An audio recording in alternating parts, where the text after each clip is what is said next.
Bismillahirrahmanirrahim. Assalamualaikum warahmatullahi wabarakatuh. Waalaikumsalam warahmatullahi wabarakatuh. Yang kami hormati Pak Arif Budimansyah selaku dosen pengampu mata kuliah Datacom dan teman-teman sekalian. Sebelumnya kami ucapkan terima kasih kepada Bapak Arif telah memberikan kesempatan kepada kita untuk mengulangi presentasi yang kemarin sempat tertunda.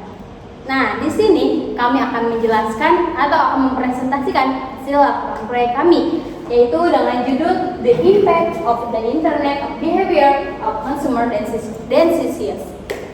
Oke, tentunya di sini saya tidak sendiri. Ada Rido, ada Topa, saya Suci Penjelastari, ada Sri Wulan Opera, dan ada Muhammad Jihar Kawan. Oke, mari kita mulai aja langsung ke pembahasannya.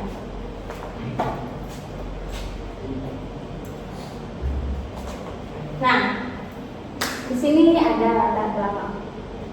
Bisa kita rasakan di era digital kini, pada masa perkembangan teknologi yang semakin maju, kita merasakan bahwa penggunaan teknologi dan informasi komunikasi telah mengubah berbagai aspek kehidupan, terutama dalam hal perilaku konsumen. Mengapa demikian? Kita sebagai konsumen tentunya merasakan dengan adanya perubahan digital tersebut. Buktinya, ketika kita mau berbelanja ke tempat A, kita sudah bisa menggunakan pembayaran digital dengan QRIS atau lainnya.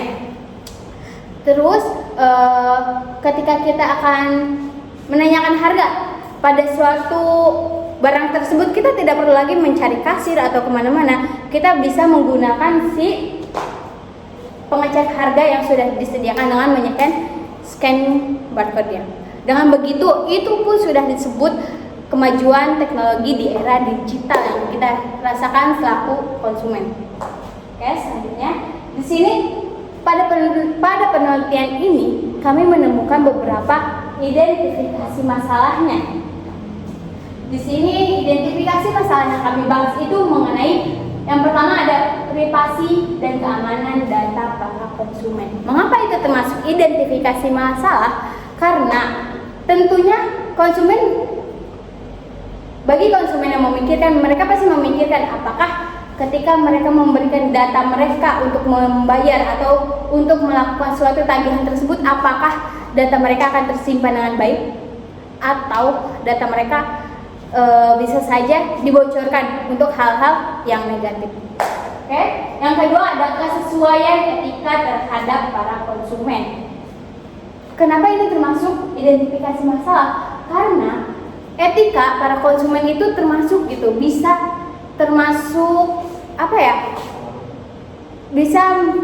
bisa mempengaruhi atau bisa mengoreksi dari si aplikasi tersebut, apakah cocok digunakan oleh para konsumen atau tidak. Yang ketiga ada ketidaksetaraan akses dan pengetahuan. Tentunya ketidaksetaraan ini adalah dengan berkembangnya zaman sekarang, dengan berkembangnya teknologi masa kini, masih ada saja konsumen yang belum setara ataupun mereka yang belum paham tentang teknologi yang harusnya mereka pahami dan harusnya mereka gunakan di situasi tertentu. Yang keempat ada penyesatan informasi kepada konsumen. Nah, di sini suatu mungkin terlihat sangat kecil penyesatan dalam kalimat penyesatan tersebut, namun berdampak sangat besar.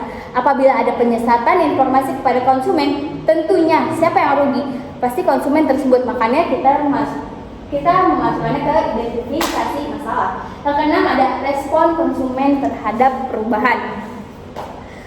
Respon konsumen sangat kita butuhkan terhadap perubahan yang kini kita rasakan. Maka dari itu kita memasukkannya ke identifikasi masalah. Yang terakhir ada ketergantungan pada teknologi. Dan next, bahasa. Oke, sini saya akan membahas tentang pengertian IoT. Apa sih itu IoT?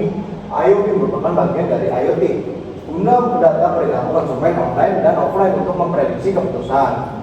Membantu para perusahaan meningkatkan personalisasi pengalaman pelanggan dan strategi pemasaran, tapi ditimbulkan masalah masalah-masalah privasi, keamanan, dan etika data. Maksudnya IOB ini lebih ke arah ke para konsumennya itu sendiri. Gimana caranya si konsumen itu tertarik kepada suatu perusahaan yang menyediakan berbagai macam hal produk yang disediakan atau yang ditawarkan oleh perusahaan itu tersebut. Next. Nah, di sini ada beberapa tantangan dan implikasi etika terhadap IOB. Yang pertama, privacy dan keamanan data. Seperti yang tadi dijelaskan oleh Suci, keamanan dan privasi data ini sangat penting di dalam sebuah akun atau akun para konsumen. Kenapa? Karena data menyangkut pada tanggal lahir, nama konsumen, paspor ataupun yang lainnya, dan juga privacy terhadap si konsumen tersebut. Yang kedua ada kesesuaian etika. Pada poin nomor 2 ini, etika konsumen itu sangat diperhatikan, apakah etika tersebut cocok ataupun tidak. Yang ketiga, data tidak setara akses dan pengetahuan. Maksudnya, ketidaksetaraan ini terhadap para konsumen. Apakah konsumen ini mengetahui bahwa pesannya produk ini ada ataupun tidak ada. Yang keempat ada penyesatan informasi. Pada poin ini, IOB sangat rentan pada penyesatan informasi. Kenapa? Karena IOB itu sendiri sangat rentan terhadap yang namanya hacker ataupun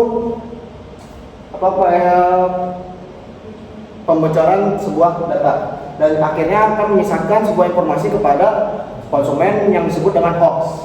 Yang kelima ada respon konsumen terhadap perubahan. Nomor poin 5 ini maksudnya adalah respon terhadap konsumen. Bagaimana sih dari perusahaan respon konsumen terhadap perusahaan itu seperti apakah baik ataupun buruk. Yang keenam, resiko ketergantungan pada teknologi. Karena sekarang di era ini adalah era digital, semuanya sudah menggunakan teknologi, termasuk pada para perusahaan yang mengandalkan teknologi. Karena hal ini semua para konsumen itu sangat bergantungan pada teknologi.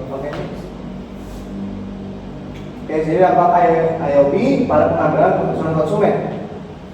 Yang pertama ada memungkinkan personalisasi produk. Maksudnya ini ada pemilihan produk. Produk ini yang poin nomor 1 ini adalah pemilihan pada produk. Apakah konsumen menyukai produk A atau produk B, ataupun sebaliknya. Yang nomor 2, meningkatkan efisiensi pemasaran dan pengalaman pelanggan. Nomor 2 ini, poin nomor 2 adalah meningkatkan pemasaran. Bagaimana sih pemasaran yang ada di dalam suatu perusahaan, apakah baik ataupun buruk, dan juga menganalisa pengalaman atau para pengguna si konsumen. Yang nomor 3, serta membantu pengambilan keputusan yang baik dan lebih cepat. Poin nomor 3 ini maksudnya adalah pengambilan terhadap suatu keputusan yang dilakukan oleh sebuah konsumen. Apakah konsumen ini akan mengambil ataupun tidak. Oke. Kesimpulan, IOB signifikan pada pengambilan keputusan konsumen dan bisnis, membutuhkan pemahaman dan respon yang lebih baik terhadap perilaku konsumen. Ini dapat meningkatkan personalisasi, efisiensi pemasaran, pengalaman pelanggan, dan pengambilan sebuah keputusan. Namun, juga ditimbulkan beberapa tantangan privacy, keamanan data, etika, akses dan pengetahuan, penyesatan informasi atau hoax, respon konsumen, dan ketergantungan teknologi. Pada kesimpulan ini, IOB memiliki sangat masih rentan terhadap kekurangan yang ditimbulkan oleh IOB. Dan juga pada era digital sekarang, lebih perusahaan kebanyakan menggunakan IOB karena ingin mengambil secara tepat dan secara akurat tentang keputusan yang dilakukan oleh para konsumen. Oke, saran. Perusahaan perlu memperhatikan pengelolaan data, etika pengguna data, peningkatan literasi digital konsumen, dan monitoring serta evaluasi dampak IOB pada pengambilan keputusan konsumen untuk memanfaatkan potensi IOB dengan baik, meningkatkan kinerja bisnis, dan memenuhi kebutuhan konsumen yang lebih baik. Yang masuk sekarang ini adalah tentu saja perusahaan itu akan lebih baik dalam menggunakan IOB. Kenapa? Karena IOB ini sangat rentan terhadap hacker atau lain-lainnya. Diharapkan para perusahaan ini menggunakan IOB itu secara cermat dan lebih bijak lagi untuk mengambil sebuah keputusan terhadap si konsumen tersebut. Sekian itu saja. Oke, mungkin cukup sekian yang dapat kami sampaikan. Kurang lebihnya mohon maaf. Wassalamualaikum warahmatullahi wabarakatuh. Sek